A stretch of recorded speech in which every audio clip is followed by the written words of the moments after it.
સામાજિક વિજ્ઞાન ઈ કન્ટેન્ટ. સામાજિક વિજ્ઞાન ધોરણ 7 સેમેસ્ટર 2 એકમ 9 ભારતમાં 18મી સદીના રાજકીય શાસકો. વિષય અભિમુખ. ભારતમાં સદીઓથી બહારની પ્રજાઓ આવતી રહી છે, જેમાં 18મી સદીથી શરૂ કરી ઘણા રાજાઓ ભારતમાં આવ્યા. તેમાં ખાસ કરીને ગુલામ વંશ, ખલજી વંશ, સૈયદ વંશ, તુગલક વંશ અને લોદી વંશ, આ બધા વંશો 18મી સદીમાં ભારતમાં આવ્યા હતા. ઔરંગઝેબના અવસાન પછી મુઘલ ગાદી ઉપર બહાદુર શાહ નામનો શાસક આવ્યો. તેમણે રાજપૂત અને મરાઠાઓ રાજ્ય સાથે શાંતિભર્યા સંબંધો બનાવ્યા. બહાદુર શાહનું ઈસવીસન 1712માં અવસાન થયું. એમના અવસાન થતાં જહાંગીર શાહ ગાદી પર આવ્યો. ત્યારબાદ 1713માં તેને ઉત્સાવી ફર્રુખસિયર ગાદી પર આવ્યો. ફર્રુખસિયર બાદ મોહમ્મદ શાહ ગાદી પર આવ્યો. ઈસવીસન 1739માં ઈરાનના નાદિર શાહનું ભારત પર આક્રમણ થયું. તેમણે મુઘલ સામ્રાજ્યને મોટો ફટકો માર્યો. ઈસવીસન 1759માં ગાદી પર આવેલા શાહ આલમ બીજાને અંગ્રેજોએ બક્સરના યુદ્ધમાં હરાવી કંપનીનો પેન્શનર બનાવ્યો. અહીંયા આપણે ચિત્રમાં શાહ આલમ બીજો અને ઔરંગઝેબના ચિત્ર જોઈ શકીએ છીએ. હવે આપણે જોઈએ બંગાળ વિશે.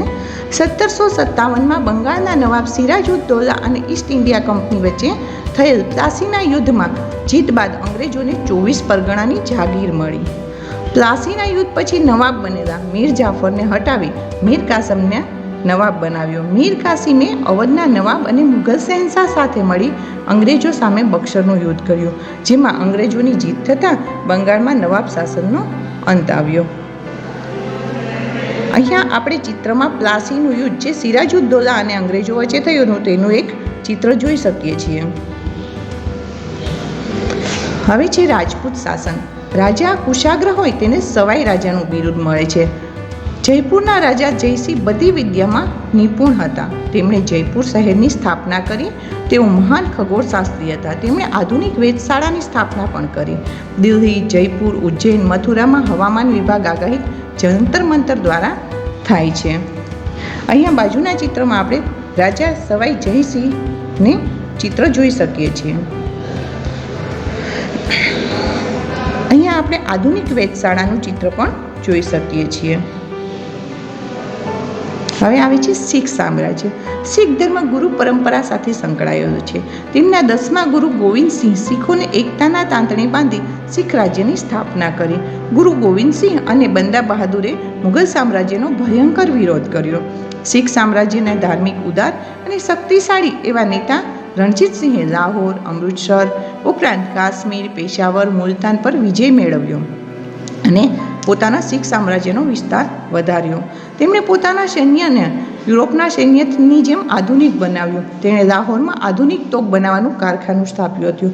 તેમના મૃત્યુ બાદ 1849માં અંગ્રેજોએ શીખ સામ્રાજ્યને બ્રિટિશ સામ્રાજ્યમાં ભેળવી દીધું. અહીં આપણે શીખ સામ્રાજ્યના પ્રથમ ગુરુ ગુરુ નાનક અને 10મા ગુરુ ગોવિંદસિંહનું ચિત્ર જોઈ શકીએ છીએ. હવે આપણે જોઈએ મરાઠા સામ્રાજ્ય. 17મી સદીમાં મહાન શાસકોમાં છત્રપતિ શિવાજીનું સ્વતંત્ર રાજ્ય નિર્માણ કર્યું હતું.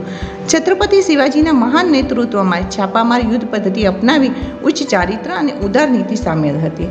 છત્રપતિ શિવાજી બાદ તેમના પૌત્ર શાહુને ઔરંગઝેબે કેદ કર્યો. ઈસવીસન 1707 બાદ તેને કાકી સાથે વારસા વિગ્રહ થયો, જેમાં બાલાજી વિશ્વનાથે શાહુને વિજય અપાવ્યો. તેમના સમયમાં પેશવા પ્રથાની શરૂઆત થઈ. પેશવા બાલાજી વિશ્વનાથે રાજ્યની બધી સત્તાઓ તેમના હસ્તક લઈ લીધી. તેમનો પુત્ર બાજીરાવ પહેલો પેશવા બન્યો. તેમણે ગુજરાત, બુંદેલખંડ, માળવા જીતી લીધું અને મરાઠા સામ્રાજ્યમાં પરિવર્તિત કરી દીધું. ઈસવીસન 1740માં તેમના અવસાન બાદ તેમનો પુત્ર બાલાજી બાજીરાવ પેશવા બન્યો. તેમણે બંગાળ થઈ મૈસૂર સુધી વિજય પ્રાપ્ત કર્યા. ઈસવીસન 1761માં ઈરાનના શાહ અહેમદ શાહ અબ્દાલીએ ભારત પર આક્રમણ કર્યું. મરાઠા અને અબ્દાલી વચ્ચે પાણીપતનું ત્રીજું યુદ્ધ થયું, જેમાં મરાઠાની હાર થઈ અને હારના સમાચાર મળતા જ આઘાતથી બાલાજી બાજીરાવનું અવસાન થયું. પરિણામે ભારતમાં બ્રિટિશ સત્તાનો ઉદય થયો. અહીં આપણે બાજુમાં છત્રપતિ શિવાજીનું ચિત્ર જોઈ શકીએ છીએ. પરખ આધારિત પ્રશ્નોત્તરી. પ્રશ્ન 1. મુગલ સત્તા નબળી પડવાના મુખ્ય પરિણામો ક્યાં આવ્યા? સાચો જવાબ છે પ્રાંતીય શાસકોની સત્તા વધવી. પ્રશ્ન 2. 18મી સદીમાં નબળા કેન્દ્ર અને મજબૂત પ્રાંતોની સ્થિતિ કયા શાસકને દર્શાવે છે?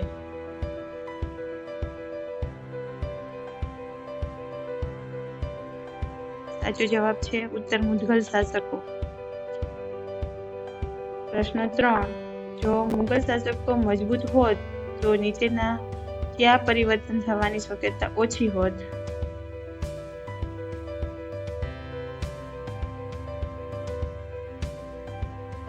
સાચો જવાબ છે ડી કેન્દ્રીય નિયંત્રણ. પ્રશ્ન 4. નવાબો પોતાની સત્તા મજબૂત કરવા માટે કયો રસ્તો અપનાવતા હતા?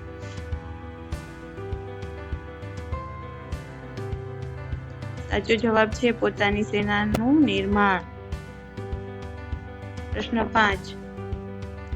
મરાઠા શાસનની સફળતાનું મુખ્ય કારણ શું હતું? એમાં સાચો જવાબ આવે બી છાપામાર યુદ્ધ. પ્રશ્ન 6. જો પ્રાંતીય શાસકો એકબીજા સાથે સહકાર રાખતા તો કયો પરિણામ શક્ય બનત?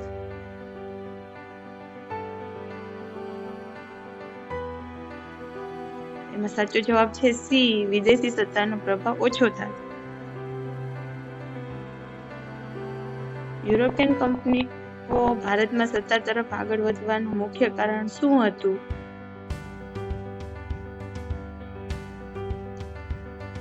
સાચો જવાબ છે રાજકીય અસ્થિરતા.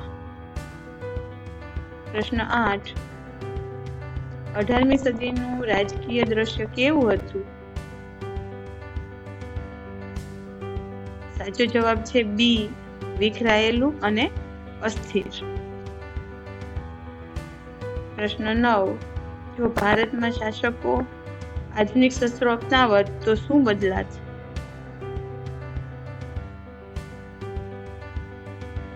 સાચો જવાબ આવશે બી વિદેશી સત્તાનો પ્રભાવ. પ્રશ્ન 10. આ સમયનો અભ્યાસ આપણને શું શીખવે છે? 19મી સદી દરમિયાન 18મી સદી દરમિયાન આપણને શું શીખવે છે? સાચો જવાબ આવશે એકતા અને મજબૂત શાસનનું મહત્વ છે. Thank you.